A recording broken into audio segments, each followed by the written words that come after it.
quite friendly with that P. Diddy bloke, wasn't she? Well, this is why I say release the Diddy files. Yeah, Release so, the Diddy files. Come on, Donald Trump, we want to know whose name. So maybe she's hightailing out of there before all that is thrown at her as well. But what?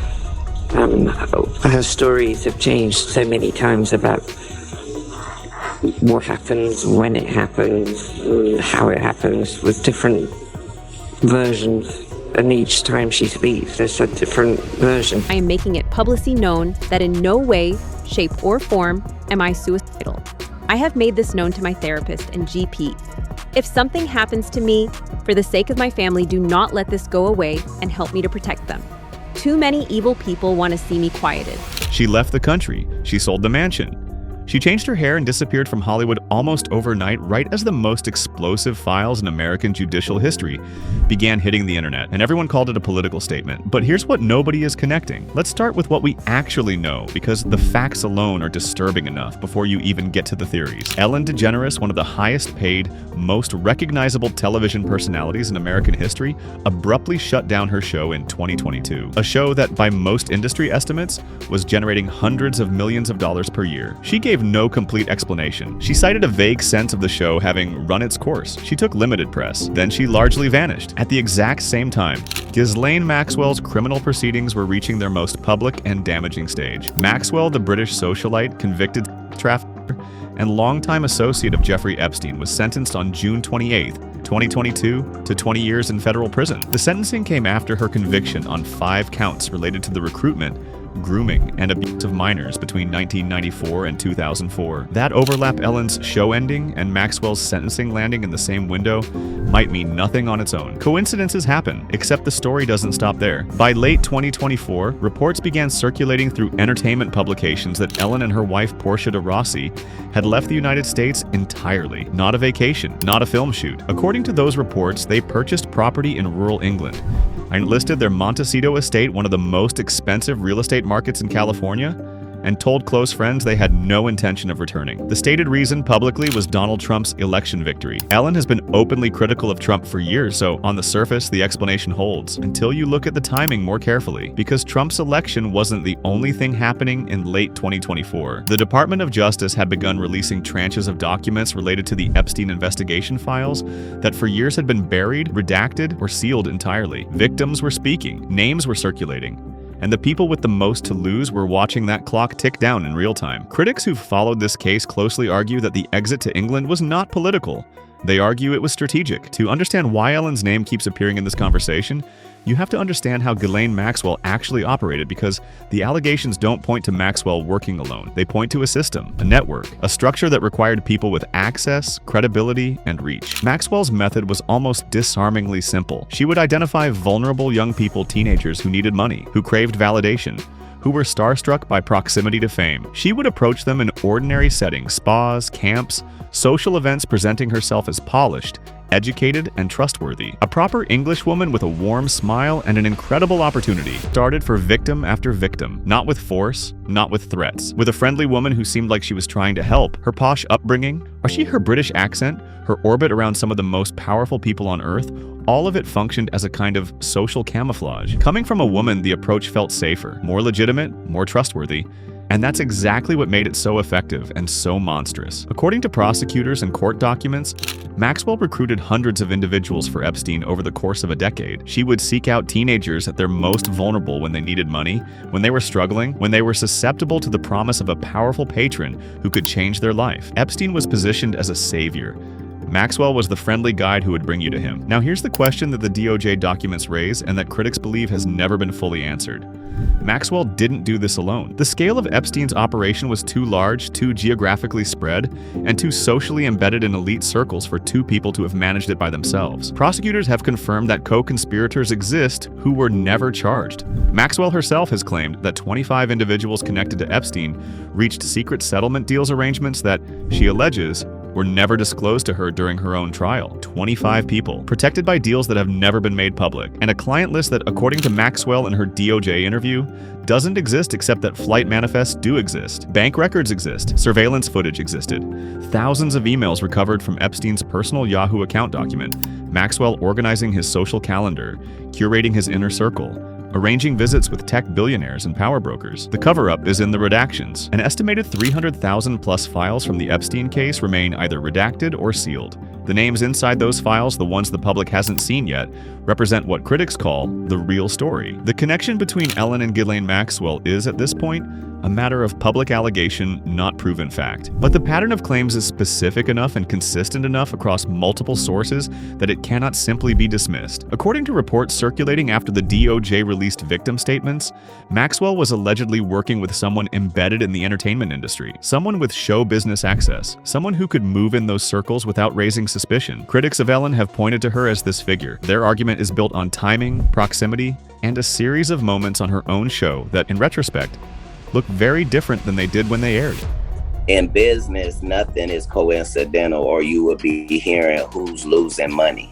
In all of these situations, it's only the artist that's losing. Somebody makes big money. When these rappers get killed, not incidental. Leaked footage allegedly from Maxwell's deposition appears to show Maxwell being questioned about her relationship with Ellen and responding with language about shifting stories and changing versions. The framing in that footage is ambiguous, but for critics who've spent years following this case, ambiguity from Ghislaine Maxwell isn't a defense, it's a pattern. What adds weight to the allegation is the texture of Ellen's show itself. Multiple researchers and commentators have noted specific episodes where Ellen seemed to openly discuss, laugh about, or casually normalize practices that in the context of what we now know about elite exploitation read very differently. In one particularly scrutinized clip, Ellen and actress Sandra Bullock discussed a facial treatment using what Bullock described as a skin extraction from a young person far, far away. The description escalated into a reference to foreskin from an infant. The audience laughed. Ellen laughed. It was presented as a celebrity quirk, a funny, edgy beauty secret. Critics argue it was something else entirely. In the same period, Steve Harvey conducted an interview featuring a demonstration of Skin Medica, a skincare product reportedly made using foreskin fibroblasts. Oprah Winfrey had publicly endorsed it. Multiple celebrities had been associated with it. Conspiracy theorists draw a direct line from these products to the broader allegations around elite harvesting of biological material from children, allegations that, however disturbing, are now documented in Epstein-connected court filings as areas of active investigation. Chris Hansen, who investigated Epstein extensively, confirmed that investigators uncovered what he described as an underground ring in Hollywood with connections to the harvesting of stem cells. Saudi Epstein's emails recovered by Bloomberg News from his Yahoo account include documented interest in genetic engineering and reproduction. One source described a billionaire associate who allegedly impregnated young women and then harvested stem cells from the resulting aborted fetuses as a form of self-administered anti-aging treatment. This is not tabloid gossip.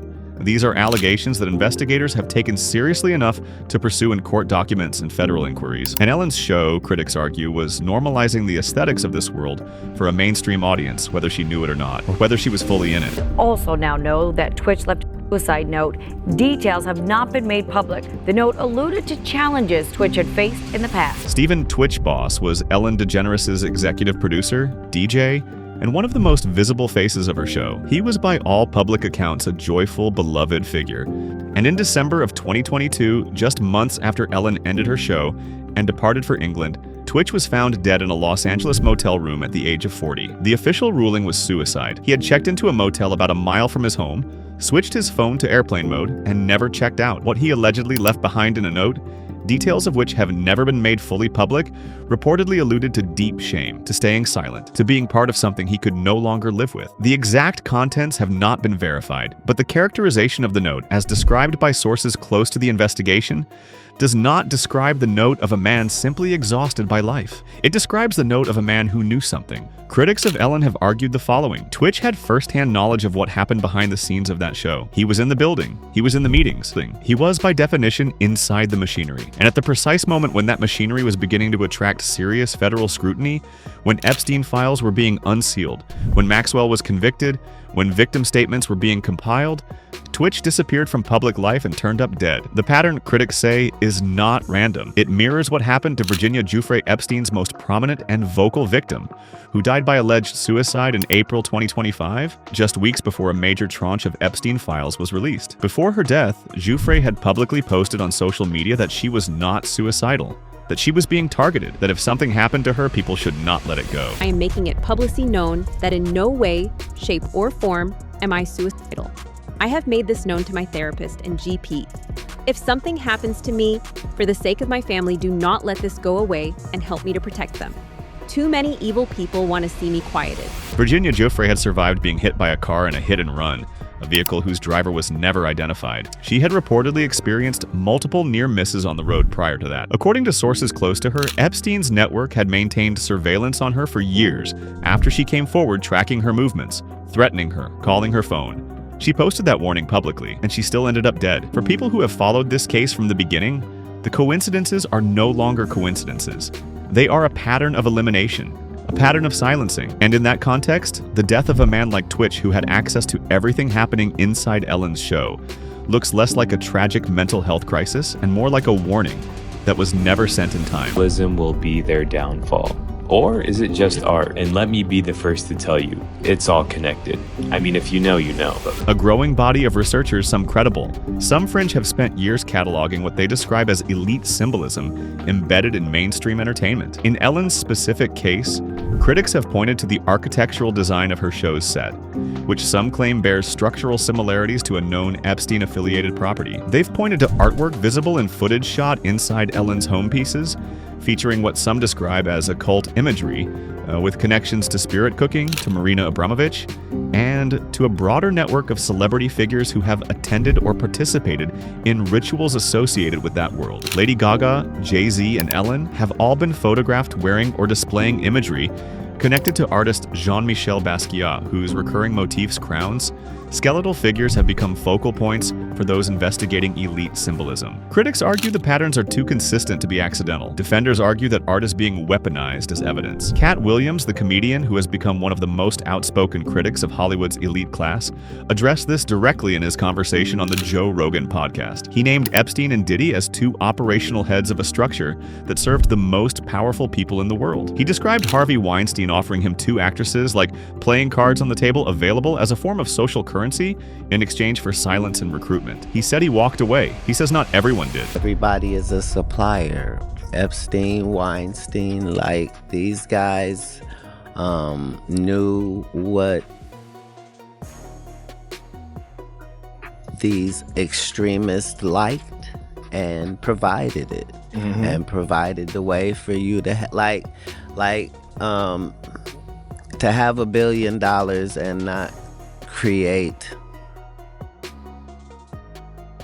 a fantasy island type environment has not existed throughout history. The system, Williams argues, is not a fringe conspiracy. It is the business model, and the people who stayed quiet, who accepted the invitations, who took the meetings, who said nothing while children were being moved, are now watching the files unseal, and they are running. Been told from the day she got there, do not discuss her, do not put anything in writing, do not talk about her on the phone, do not make any trouble regarding Miss Maxwell, or we will move you to another location. Ghislaine Maxwell is currently serving her 20-year sentence at a federal prison camp in Texas. And if the reports from prison consultants and former inmates are accurate, she is not exactly suffering. According to multiple sources, Maxwell's experience at the Bryan Federal Prison Camp is categorically different from that of any other inmate. She has reportedly been given access to a laptop computer, an item described by prison consultants as essentially unheard of in that environment. She showers alone. She watches television in staff-only areas. Meals have allegedly been delivered to her personally. Fellow inmates have been warned in explicit terms not to discuss her, write about her, or reference her in any communication monitored by the facility. And when she met with then Deputy Attorney General Todd Blanche shortly before being transferred from a medium security facility in Florida to the minimum security camp in Texas, a transfer that represented a substantial improvement in her conditions, no public explanation was offered for that meeting. Critics read this as a transaction. Maxwell, they argue, holds names. She has access to information that could destroy careers, end political ambitions, and send powerful people to prison. By staying silent, she is allegedly being rewarded by the people who still have everything to lose, by the 25 individuals who may have reached those secret settlement agreements she referenced in court filings, by the co-conspirators who were never charged. In her DOJ interview, Maxwell denied the existence of any client list, denied any knowledge of blackmail, denied that Trump had ever been inappropriate at any of Epstein's properties, denied that Bill Clinton had ever visited Epstein's island. She expressed doubt that Epstein killed himself and then declined to speculate on who might have been responsible. That is not the posture of a woman cooperating. That is the posture of a woman who has calculated to very precisely exactly what her silence is worth and exactly who is paying for it. More than 400 powerful individuals have now been publicly connected in some form to Epstein's network. The New Mexico Truth Commission has been established to investigate what happened at Zorro Ranch. The DOJ continues to release files. Names continue to emerge, and the people who have the most to lose are watching it happen in real time. Ellen DeGeneres has not been charged with any crime. The allegations connecting her to Ghislaine Maxwell have not been proven in a court of law. But the pattern, the show ending, the exit to England, the death of her closest colleague, the timing relative to every single major filing in this case is not something that can simply be dismissed by calling it political. Katt Williams said it plainly. Nothing in Hollywood is a coincidence. Not the cancellations, not the suicides, not the relocations, not the redactions. And if Ghislaine Maxwell ever decides that her silence is no longer worth what she's being paid for it, if she walks into a room with prosecutors and starts putting names on the record, everything changes. Not in weeks, overnight. Infiltrate the Illuminati, find out what the fuck they got going on, get the information, run back to y'all, tell y'all everything I know. That's my motherfucking job. But I don't know how many more times I'm gonna be able to sneak in there. Thanks to Shannon Sharp and 90 million views, I can't sneak very often. So while I was in there this last time, knowing that my last report might be my last report, So don't get comfortable thinking this story is over. The files are still dropping, the names are still coming, and somewhere in rural England, someone is watching that clock very, very carefully. If you want to stay ahead of every major development as it breaks, subscribe, hit the notification bell, and drop your thoughts in the comments. Do you think these connections are coincidences, or is something much bigger being protected? Because either way, the story is far from finished.